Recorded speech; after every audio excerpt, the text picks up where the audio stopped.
O dia 18 de maio é o Dia Nacional, né, de combate ao abuso e exploração sexual infantil, né, e de adolescentes. Foi, né, um dia que começou com um caso, né, bem complicado, né, da Araceli, que foi uma menina que foi, né, sequestrada, violentada, enfim, né, assassinada. E anos se passaram na maior impunidade, né? E por conta disso, né, criou-se esse movimento nacional de conscientização, né, em que a gente fala muito a respeito da questão de abuso sexual e de exploração sexual, que também tem uma diferença, mas para frente a gente pode falar disso, né? E principalmente aqui em Mairink. Por quê? Né? É, quando eu entrei, né, no sistema no SUS, né, no serviço público no ano passado, uma das primeiras coisas que acabou me chamando a atenção é que por mais que Mairink seja uma cidade pequena, tinha um número relativamente considerável, né, de abusos, né?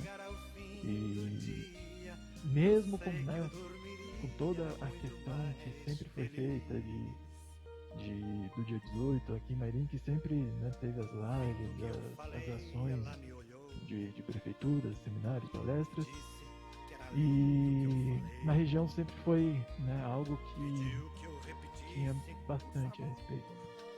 E foi um tema que me chamou a atenção, especialmente quando, né, eu comecei a atender bastante os casos, e aí comecei a ter bastante contato.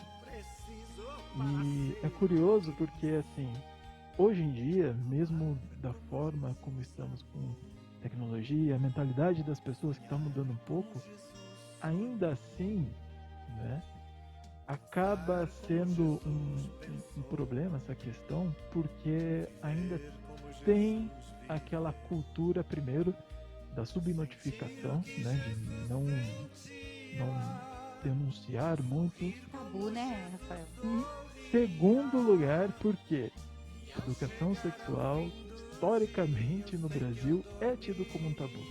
Né? Muitas pessoas acreditam que, pô, eu vou deixar minha filha ter educação sexual na escola ou alguma coisa do tipo e vai ensinar a fazer sexo. Na realidade, não. Né? Ensina-se uma gama de, de comportamentos de autopreservação. Né?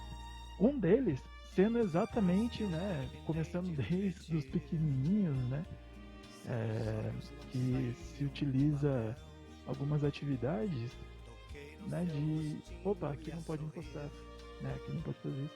Até, né, com os mais velhos, que a gente já direciona para onde denunciar, o que fazer, né. Então, assim, é necessário, não é necessária, a educação sexual não é necessariamente, vai ensinar tal coisa. Não, é ensinar a se proteger, né. E assim, por conta dessa questão de ainda ser um tabu, fala-se muito pouco.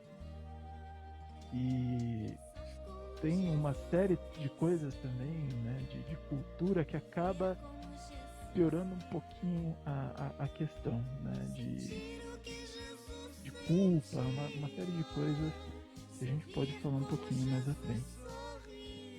Rafael, só antes da gente entrar direitinho no assunto, vamos cumprimentar o nosso público aqui e também pedir que eles compartilhem, né, na página no perfil do Facebook, copie o link e passe nos grupos de WhatsApp, né?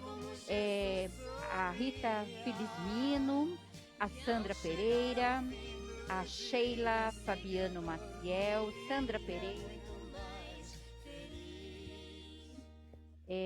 a Mara Eufra, a Mike, a Lúcia lá de Carapicuíba, a Oneria, a Terezinha Gabriel, Neuza Clementino, Rosita. E aí eu coloquei o dedo aqui e acabei, não consigo ver mais pessoas, mas tem mais pessoas aqui conosco, né? Então, boa noite, não esqueça de fazer isso, compartilhe, marque o nome das pessoas, é importante essa conscientização. Também peço que você deixe aí o coraçãozinho, o joinha, que isso é bom, né? Ajuda o Facebook da paróquia. Então, nós podemos, o Ronaldo Sérgio, a Marlene Zaqueu, a Dalva Bezerra, boa noite, sejam bem-vindos. Então, acho que nós podemos, né, Rafael, realmente começar a nossa conversar esse nosso bate-papo, esclarecendo tantas coisas, tantas interrogações que aparecem na nossa cabeça em relação a isso. Como você mesmo falou, a gente não, às vezes não quer, né, não permite, acha que é bobagem que nossos filhos sejam orientados na escola, e a gente entende, né, Rafael, porque às vezes temos medo mesmo de uma má orientação, mas sabemos, né, que isso é muito importante. Então, a questão da orientação, né, dessa área da educação sexual tem, né, uma visão do que realmente acontece dentro do ambiente de pedagogia e tem todo um discurso político a respeito dessas questões. Mas, né, um dos pontos importantes é que, independente dos valores da família, né, é necessário estimular, por menor que seja, comportamentos de autocuidado da criança. Né? Não na questão sexual, mas na questão de um autocuidado, de entender o que pode e não pode. E principalmente, quando acontecer o que não pode, né, quem avisar. Né? Agora, eu trabalhando na PAI, a gente fez algumas lives a respeito do dia 18 de maio, uma delas com o Instituto Granada, né, que a gente gravou um trechinho do vídeo. E, assim, quando eu comecei a montar os trechos do que ia ser falado, eu vi uma realidade que é quase, né, tão aterradora quanto aquela do suicídio que a gente falou. Porque, assim, os números de estatísticas são absurdamente grandes. Por exemplo, né, em 2018, o número anual, né, só de crianças, era muito grande. A taxa era de, a cada 1 hora, 3 crianças eram abusadas ou estupradas. Né?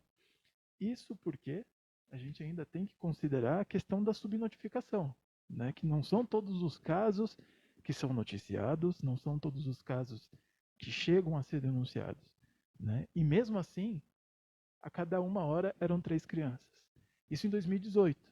Em 2020, cresceu o número. Né?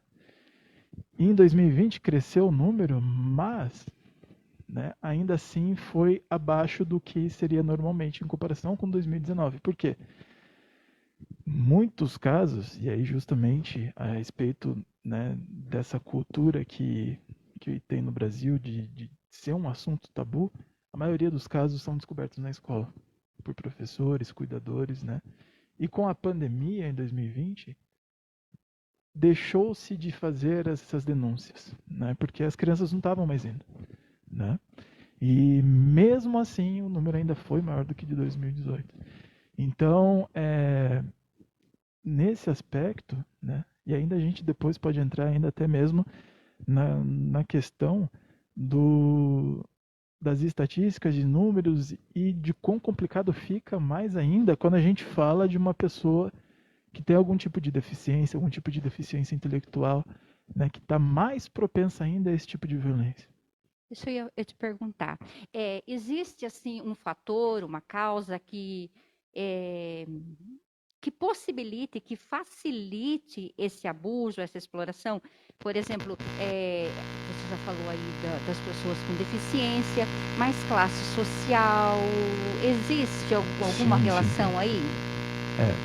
As classes, como boa parte dos problemas sociais, as classes que estão mais vulneráveis economicamente acabam sendo, né, mais propensas a abuso e principalmente de exploração. E aí é interessante a gente fazer essa diferenciação. Né? O abuso, né, o abuso sexual, acaba sendo o ato da pessoa, né, tirar vantagem da outra, né, no toque, para prazer próprio, para, né, a própria pessoa ter o resultado. A exploração vem, né, com usar a criança ou adolescente para fins sexuais com terceiros e obter a vantagem econômica, né? E infelizmente, como a gente vê acontecendo muito nos noticiários, jornais, isso sempre acaba afetando a classe, né, mais economicamente vulnerável, porque, né, na falta do dinheiro, os pais, os tios acabam pegando as meninas, leva-se para a beira da rodovia, né? Enfim, a gente já conhece parte disso. Outro fator também que acaba acontecendo com frequência e que é uma palavrinha que aparece muito, especialmente nas denúncias, é a questão da negligência, né? Então a criança fica muito sozinha, né? E todos os estudos apontam que boa parte, né, dos casos de abuso que acontecem são de pessoas próximas. Um parente, um vizinho, né? E a questão da negligência, a criança fica sozinha boa parte do tempo em casa, às vezes a mãe precisa sair para, né, a negligência nem é por vontade da mãe, porque às vezes precisa sair, né, alguma coisa do gênero, e a criança acaba ficando um tempo sozinha. E é nessa hora que abre, né, essa oportunidade para quem está mal intencionado, né? Então é um fator que muitas vezes, né, com denúncias no Conselho Tutelar, no Disque 100, a denúncia acaba sendo feita através de negligência, aí os conselheiros vão fazer as visitas, tudo, e no final acaba se descobrindo o abuso, né? Então a negligência está muito próxima dessa questão, né? E aí tem esse outro fator também, né, que é o fator do abusador, de quem abusa, que geralmente são pessoas próximas, né? Geralmente acaba sendo amigo, vizinho, tio, né? Parentes próximos. E quando eu tive um caso, assim, acho que mais de 25 anos atrás, é, era uma garotinha ainda, bem novinha, mas é, a pessoa achava que estava ajudando, né? Porque a menina deixava a situação acontecer, a família tinha consciência também, e ela ganhava uma gratificação. Então, a pessoa assim, já era um senhor mesmo, e ele achava que estava ajudando de alguma forma, porque ele não estava forçando a nada, a situação era, sabe, cômoda, assim, não sei como explicar para você, mas a pessoa achava que estava ajudando ainda. E aí isso ainda, porque eu tô fora, né, da, da, da rede, né, da escola, faz muito tempo. Mas isso ainda, Rafael, ou foi um caso assim, né, ou isso é realmente comum? Não, tem essa questão e tem uma outra também, né, de que acontece, que é, e que é algo que, assim, é estarrecedor de ouvir, né? Ah, a menina de 12 anos já sabe o que quer. Ah, tá assim, tá vestindo assim, tá fazendo isso, Quem tem que ter a consciência é o adulto, né? Ah, mas a criança, a adolescente, não existe, cara, né? É o adulto. O adulto sabe o que é certo e errado. Ah, ela queria. Não, mas não é certo. É contra a lei. Ah, mas a família. Não, né? É contra a lei. Então, assim, o adulto tem essa capacidade de discernimento de certo e errado, né? Por mais que alguns espertinhos tentem falar que com 13, 12, 14 anos já sabe o que é, não sabe, né? A ciência comprova que, né, até os 18 anos a parte do cérebro responsável por tomada de decisão ainda está em desenvolvimento, não está desenvolvida completamente ainda, né? Tanto é que as pessoas só podem tirar carta, votar, né, a partir de depois de uma certa idade.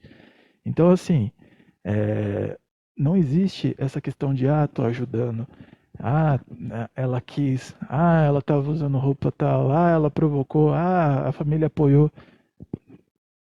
É tentar justificar a falta de moral própria, é tentar justificar para a própria consciência ficar um pouquinho mais leve, né?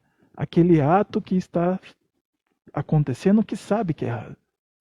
E aí nós temos também um pequeno inciso na lei de abuso e exploração, tudo mais, que coloca como culpado quem é omisso também, né? Porque acaba sendo, né, quem sabe e não faz nada, cruza os braços, né? Que o crime é o ato e a omissão, né? Então, assim, não há essa justificativa nem por parte da família, nem por parte dele, né? E a questão é que acaba tendo muito dessa cultura, digamos assim, né? De falar, sabia o que queria, a família incentivou, né? E nesse ponto que a gente entra na questão, né, do porquê é importante, né, ter essa questão de educação sexual e tudo mais. Mas, infelizmente, não tem. O Brasil ainda acaba tendo um preconceito de falar a respeito, um preconceito de sequer tocar no assunto dentro de casa, né? E para esse foco, que é especificamente o abuso e exploração, tem como abordar assuntos, né, sem necessariamente entrar na questão detalhada de sexo e coisas do gênero. Como, né? Especificamente com crianças, por exemplo.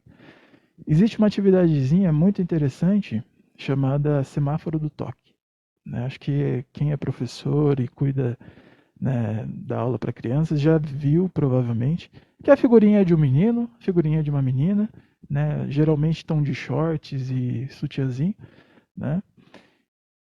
E é uma questão tão simples e que a gente vê que não é feita. Agora, né, mais nos últimos 4, 5 anos, está sendo bastante feita nas escolas, né, o que é muito bom. E que é simplesmente pegar, né, essa figura e tem os lápis com a cor vermelha, né, verde e amarelo. E aí colocar as regiões do corpo que pessoas podem tocar, né, sem nenhum problema, as regiões que não são muito legais e as regiões que são proibidas, né? Por que faz esse tipo de atividade? Por que fazer esse tipo de atividade? Porque muitas vezes as próprias crianças acabam não tendo consciência de que aquele ato que está acontecendo ali é errado, porque não foi falado para ela, né? Então, como que ela vai chegar e falar para o pai, para a mãe, né? Como que a menina ou o menino vai chegar para o pai, para a mãe e falar, ó, aconteceu isso comigo?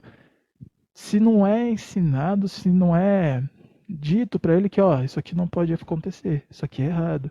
Se alguém fizer isso, você venha falar comigo, né?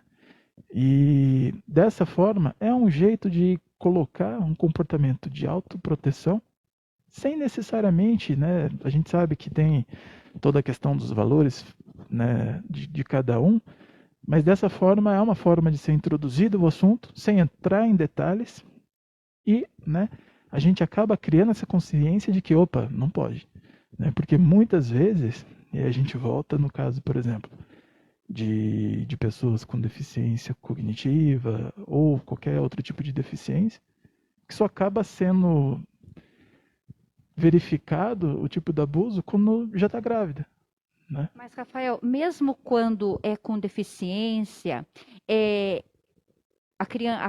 a criança abusada, ela apresenta uma reação, não apresenta? Sim, sim. Aí a gente tem que separar, né? Porque o grupo de reações acaba sendo diferente. Por exemplo, em uma pessoa que tem determinadas deficiências e em uma criança que não apresenta nenhuma necessidade especial, né? Então, assim, em crianças que não... acaba sendo diferente, mas muito similar. O que vai mudar um pouquinho que, por exemplo, algumas pessoas que têm deficiência cognitiva, deficiência, né, com necessidades especiais, vai depender muito do grau de fala, né? Mas no comportamento em si sempre aparece.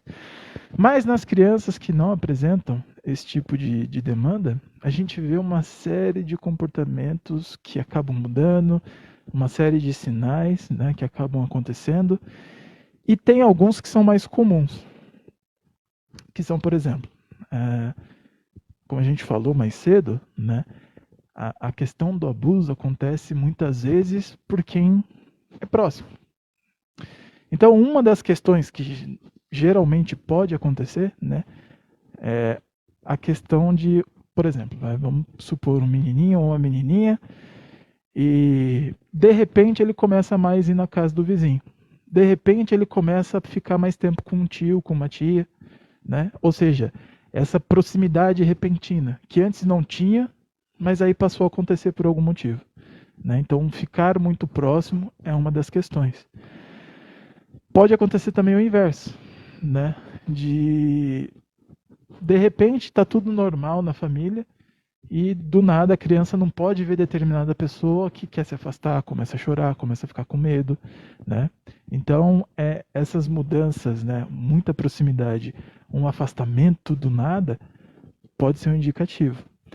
Outro ponto também que começa a acontecer bastante, né, é um pouco mais comum, são comportamentos mais sexualizados. Como assim?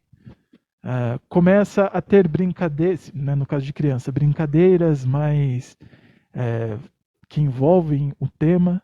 Né? Tem alguma pergunta, alguma coisa aí?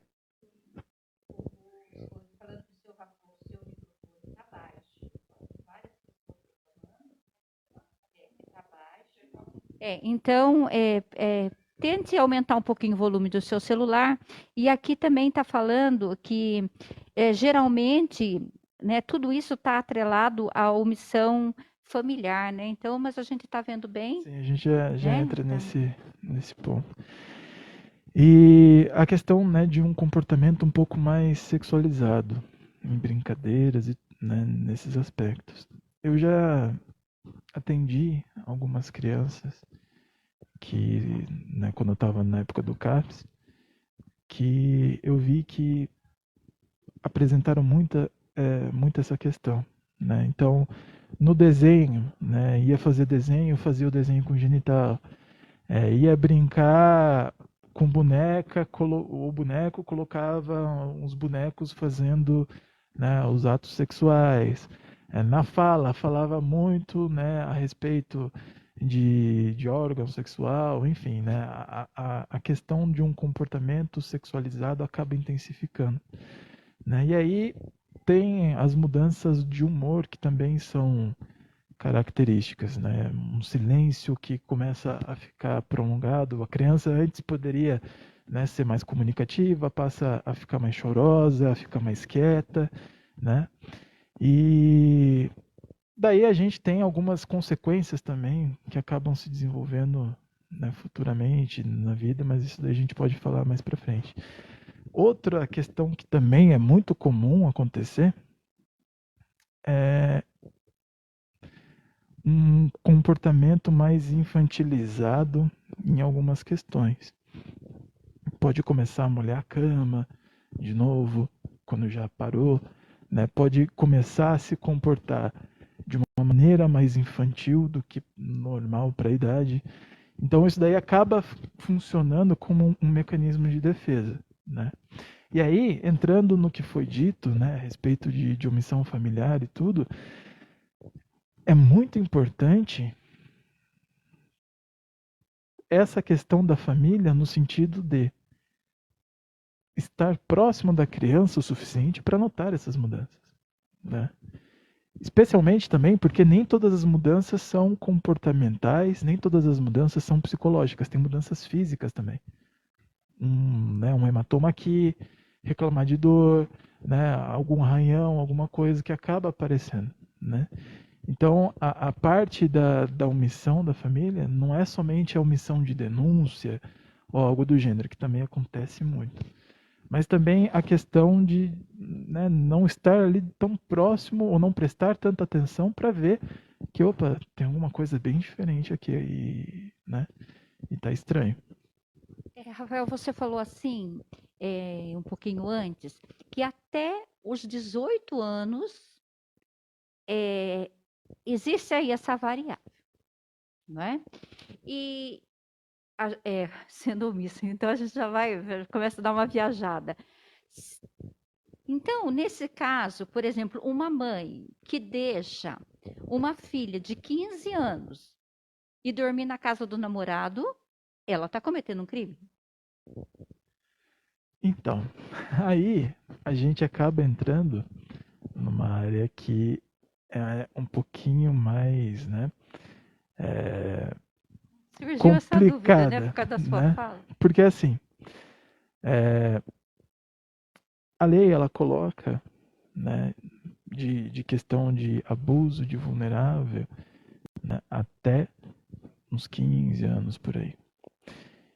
E num sentido de relacionamento, essas coisas, aí vai, né, de cada família, vai de cada cultura, cada valor. Cada família tem seu próprio valor, né? Tem alguns que acham que não pode, tem outros que falam, não pode. O que a gente está falando aqui não é de relacionamento, né? O que a gente está falando aqui é da questão sexual, por exemplo, né? Vamos lá, é boa essa questão de um namoro. A menina tem 15 e o cara tem 18. Ela, né, eles estão namorando. E no dia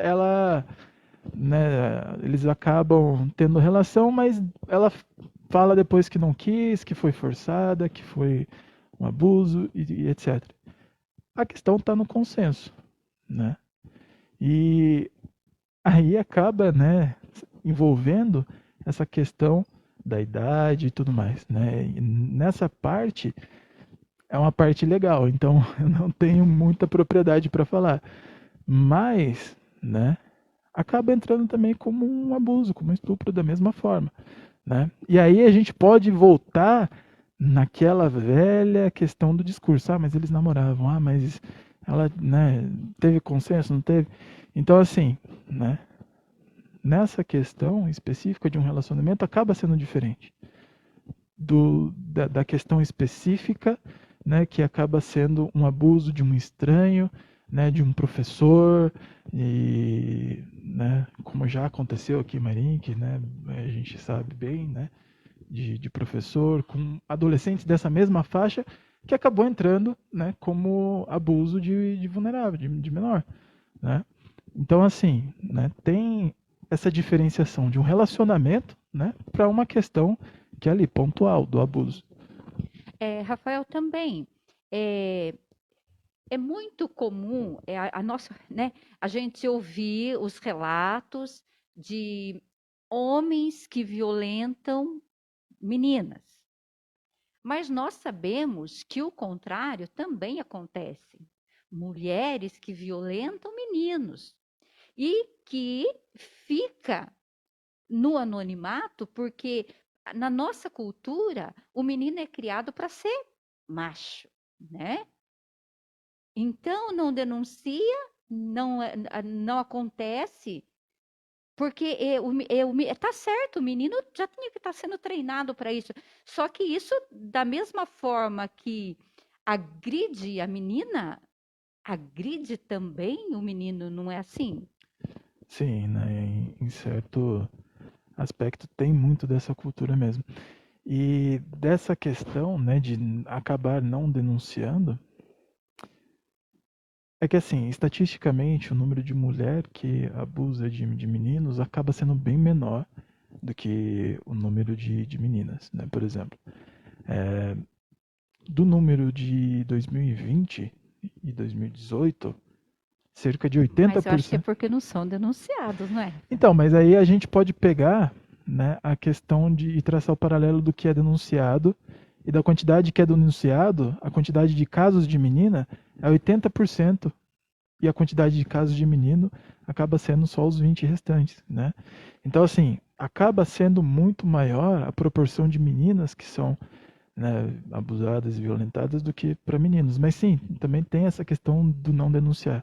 Mas também tem muita questão do não denunciar também com as meninas, né? E aí, aquilo que a gente falou, são as justificativas que acabam encontrando, né?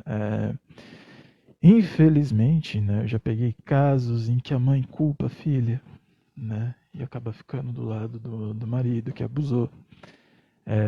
Das pessoas não acreditarem, né? E esse é um dos principais, né? Ah, tá inventando. Ah, não aconteceu isso, né?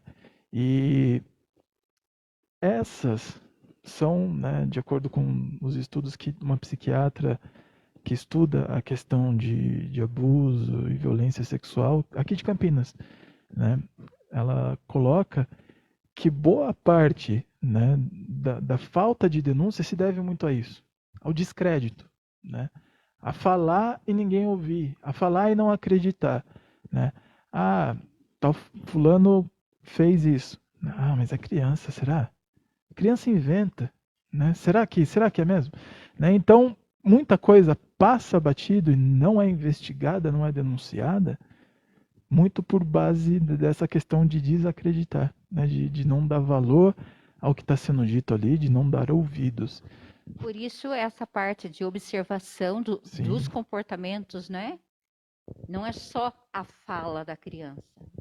Sim, né? Por isso que, né, acaba sendo, né, como disse a pessoa ali, até mesmo uma omissão por parte da família, porque acaba não prestando atenção, né, e quando acaba ouvindo, acaba, né, não dando crédito ao que é dito, né?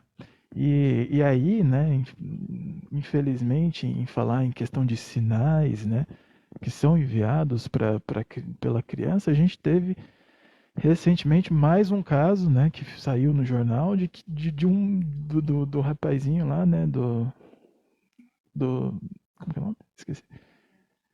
Isso, do Henry, né, e do vereador lá, o Jairinho, né, e que fica nítido ali, né, um tipo de comportamento, né, que é a questão do choro, de não querer ir com a pessoa, né, e, e assim, né, a gente vê as pessoas não ligando, falando que era birra, falando que era manha, para um comportamento tão intenso, né, como dizem as notícias. Então, acaba se trazendo algumas justificativas para alguns comportamentos, né. O ideal é, notou comportamento estranho, teve toda essa questão de fala, o melhor é levar para ser investigado, o melhor é procurar ajuda, né?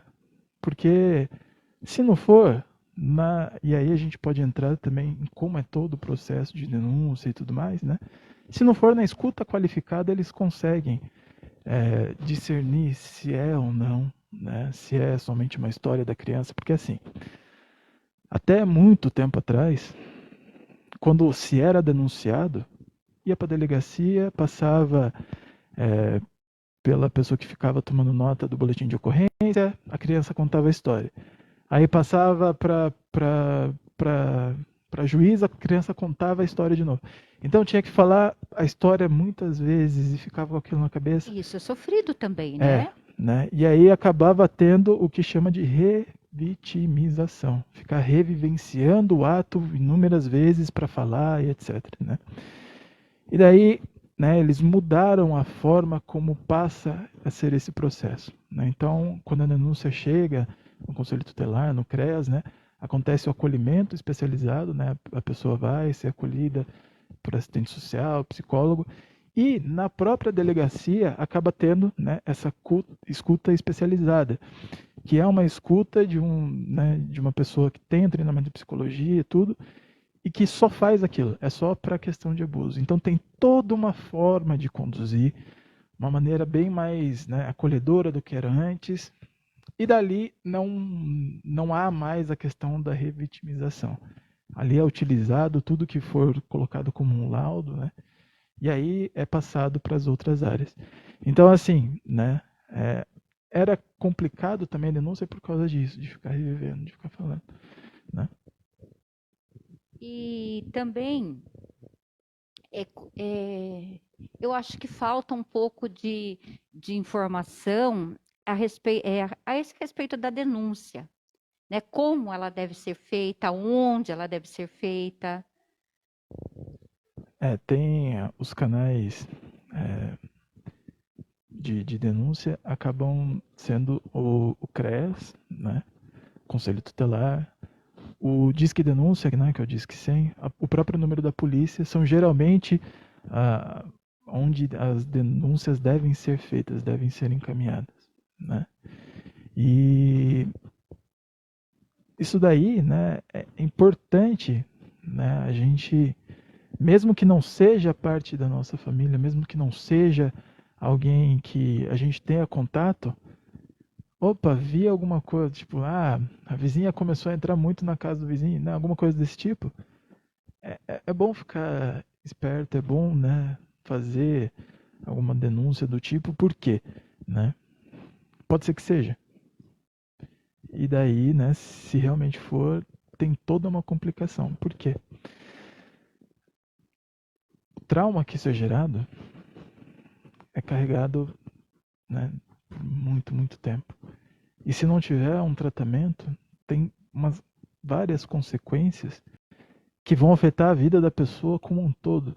Porque assim, eu já atendi, né, casos no meu consultório particular.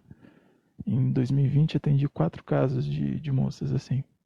Elas já estavam na faixa dos 25 até os 30, e por conta de abusos que sofreram na infância, na adolescência, tinham uma série de comportamentos, né, que acaba sendo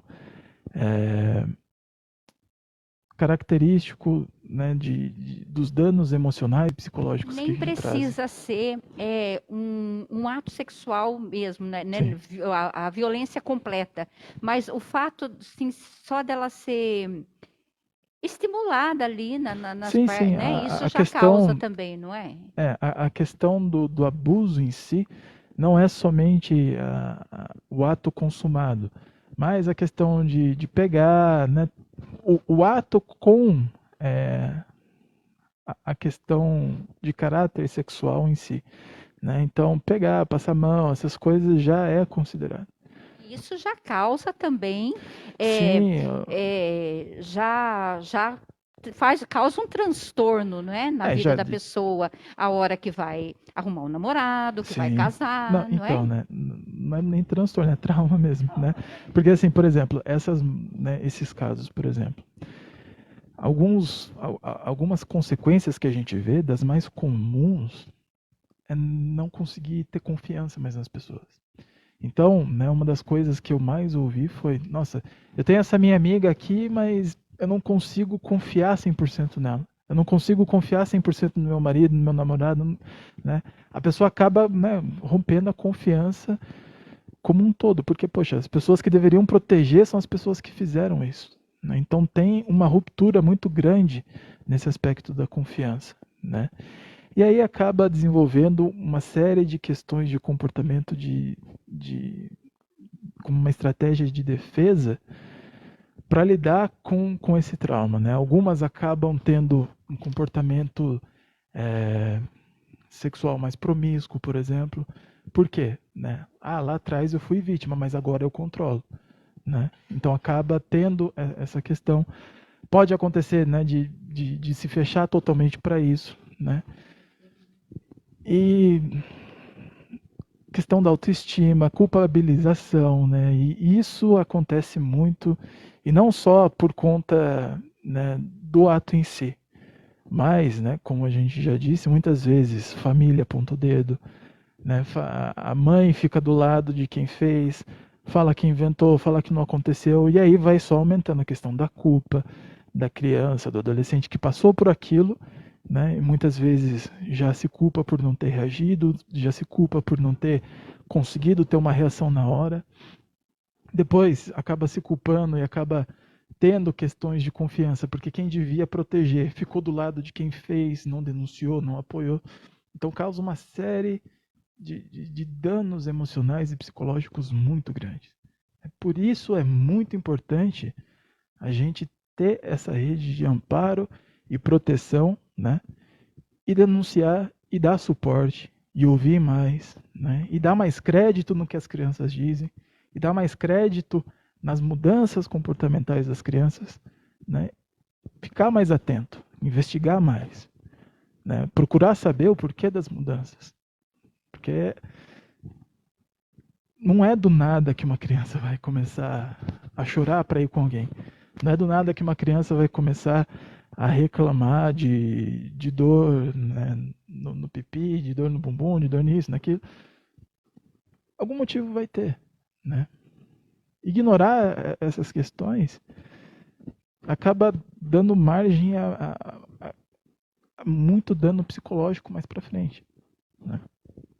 É uma coisa que nós não podemos, assim, somos pequenos diante da situação, mas tantas propagandas o tempo todo na televisão, e poderia ser investido um pouco mais nisso, né?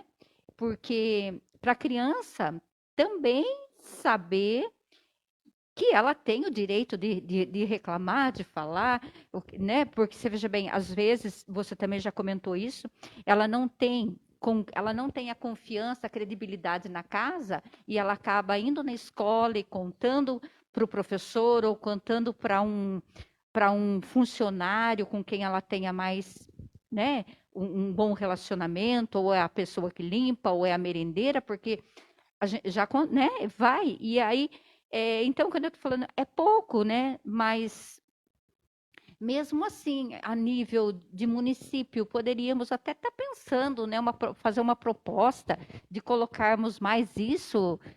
Então, é, nessa questão, pelo que eu andei acompanhando, né, a nível de município, com essa troca de gestão aconteceu uma promoção bem grande da parte social, né, da cidade. A gente vê, né, com frequência a questão de cesta básica, que é Angarinho e tudo. E eles deram um foco bem grande, né, esse ano no dia 18. Né? Um foco que na gestão que a gente, né, trocou esse ano passado, dia 18, né, passou Passou batido. batido. Né? E assim, a gente só ficou sabendo, né, quem estava envolvido na rede, né, na rede do SUS, na rede de atendimento. Por quê? Porque na rede de atendimento acaba tendo as lives, né, que as próprias E na organizações educação? têm.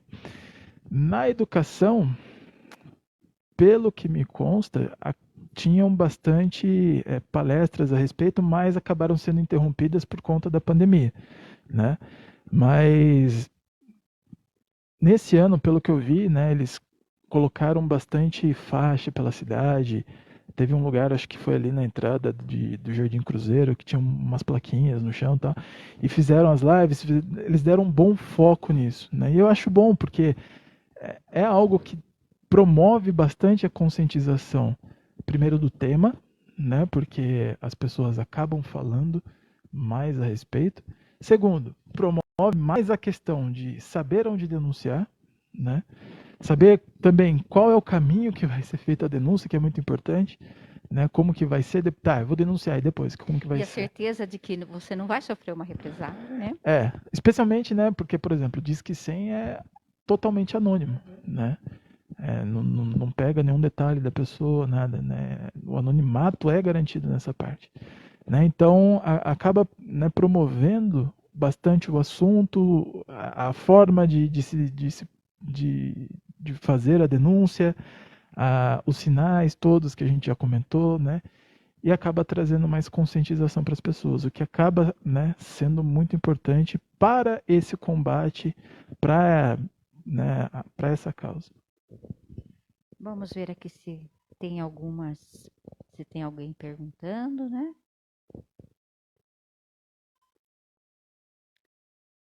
Aí aqui tem a Rosa Adriana falando que as crianças às vezes ficam quietas, se omitem por causa do medo dos pais, que os pais não acreditem. É o que, né? A Rosita aqui falando verdade, tantas propagandas porque, né, em cima do que da minha fala.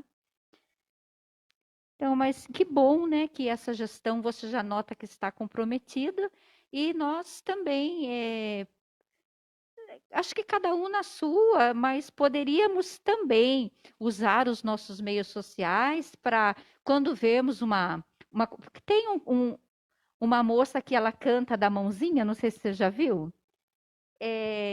Ela vai falando e aqui no meio tem o lugarzinho onde não pode ser tocado. Então, E ela vai cantando. E sempre que eu deparo, eu sempre compartilho. Então, seria bom se nós também, se cada um fizesse isso, né? Quando vê alguma coisa, porque a criança tem acesso também. E assim como nós compartilhamos tantas e tantas coisas, poderíamos também correr atrás de coisas assim, pequenas coisas, mas que fariam grande diferença, né, Rafael? Também. Mas acho que aí a gente entra no espírito da questão da paróquia como um todo. Acho que acima de tudo, o mais importante seria estreitar o laço que a gente tem com os nossos filhos, né? Porque foi o que como que é o nome que a moça falou, que as crianças acabam não falando por causa de medo, né? Rosa Adriana. Isso. O que a Rosa falou entra muito nisso, né? As crianças não falam, né, por causa de medo do que os pais vão dizer, de não serem ouvidas, de não acreditarem, não terem credibilidade. né? Se a gente estreita o laço com a criança, se a gente, né, cria uma relação de não somente de pai, mas uma relação mais próxima, né, da criança, de escutar realmente, quantos casos não poderiam ter sido evitados, né? E escutar, não somente parar ali no celular, fala aí, e a criança falando isso ali. Não, mas escutar, parar, olhar para a criança, centrar a atenção nela, ver o que ela está dizendo. E como você falou, que se ela esboça no desenho, na fala, na reclamação de dor, né? Então são também Sim. alertas para nós, isolamento, pais, né? avós, Sim. não é? É uma hora que você tem 5 minutinhos, vamos sentar lá, vamos fazer um desenho e vamos observar o que o nosso filho, o que o nosso neto está desenhando, está se expressando, como está sendo feito isso, não é? Até porque aí a gente pega um gancho das outras lives que a gente falou, né? Acho que a última foi de depressão infantil. Não somente nisso a gente vai estar evitando a questão de abuso e tudo mais, mas aí a gente entra também numa questão de várias outras coisinhas que a gente já vem conversando. Depressão, né? Questão de suicídio. Tudo isso pode ser, né, visto na questão de estreitar a relação com a criança, com o adolescente, né? Observar mais os comportamentos, observar mais o que é dito, observar mais como se comporta, as mudanças, né? Por exemplo, meu filho brincava bastante, agora com o amiguinho ele está mais isolado. Antes ela tinha umas brincadeiras assim, agora está tendo umas brincadeiras mais estranhas com os bonecos, né? Então, assim, parar um pouquinho e prestar atenção, né? A conversa tá boa, mas nós estamos aqui já chegando no nosso final. Eu particularmente gostei muito, viu, Rafael? Porque a gente vive nessa cultura. Então, os tabus não é nem porque nós, né, nós queremos e alimentamos, mas eles existem. Sim. Por conta já da nossa cultura, né? Da nossa... Sim, já veio de casa. Nossos pais não falavam com a gente acabava ficando meio com vergonha de falar disso com os pais, aí a gente acaba também não tocando no assunto com as crianças, e aí vai indo, né? E aí vira realmente um assunto tabu. Então, para mim foi de grande valia, espero que para os nossos amigos, não é, que estão aqui acompanhando também, que tenha sido de grande valia. O tempo é curto, tomo a liberdade, né? Agradeço a você, em nome da paróquia, em nome do nosso pároco, o Padre Antônio Carlos, e também tomo a liberdade de convidar para que você volte, para que a gente possa esmiuçar um pouquinho mais, né? Porque isso hoje foi só uma entrada. Mas garanto que, assim como eu, outras pessoas já veem uma interrogação, já pensam numa outra coisa. Então, que nós possamos ter outra oportunidade, se possível, né?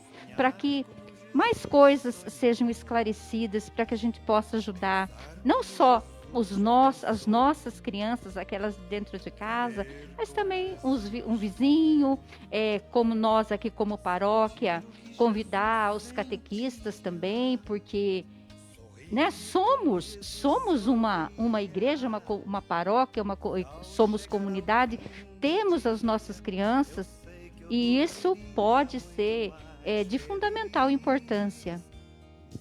Assim, eu agradeço, e é sempre importante, né, o trabalho que a gente vem fazendo nesse ponto, né, porque os assuntos que a gente vem trazendo não são somente questões pontuais, são questões que são problemas que, né, a gente identifica bastante, não só na paróquia, mas na cidade como um todo e no país como um todo, né, e que acaba, né, com essas lives, com esses bate-papos que a gente faz, né, a gente acaba levando um pouquinho, né, mais de esclarecimento, de um pouquinho mais de informação a respeito desses temas que às vezes as pessoas não conhecem tanto, não ouvem falar tanto, e quando ouvem falar, geralmente é numa linguagem um pouco mais complicada, mais complexa, né?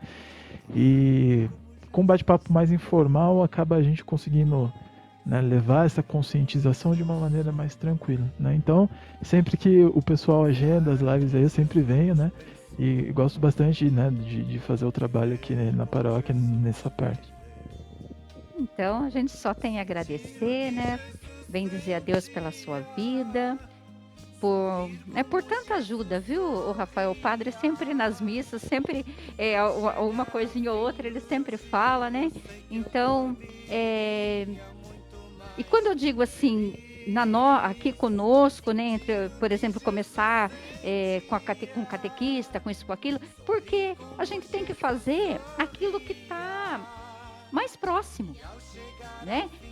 Se nós como paróquia conseguirmos estruturar os nossos, aí isso vai saindo de uma paróquia, por exemplo, sai de uma comunidade para outra comunidade, abrange a paróquia, abrange outra paróquia, abrange a cidade, né? E então, devagarinho, a gente vai abrindo o leque. Sim, vai, né, expandindo a questão primeiro, né, da informação e, querendo ou não, da ação que vem dessa informação, né? Então a ajuda ela vai aumentando, que é muito bom. Então, nós agradecemos você que esteve aqui essa horinha conosco. Acredito que tenha sido bom para você, foi bom para mim. Então, mesmo concluindo esse momento, ainda assim, compartilhe, divida com alguém. Agora você já viu que o conteúdo é bom, não é? Então, você ainda assim compartilha, coloca no seu perfil do Facebook. A gente fala, né, Rafael, a pessoa, ela compartilha nos grupos, mas ela não põe no perfil do Facebook. E é importante, porque os nossos amigos estão passando por ali, se deparam com aquilo e param para ouvir, né? Então, o convite fica aí para você mesmo no término, compartilhar e... Forte abraço, nós não podemos nos abraçar, mas fica aí o meu abraço, a minha gratidão, viu?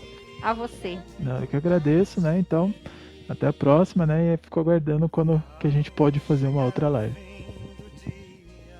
Então, boa noite para você, Deus abençoe e fiquem na paz do Senhor.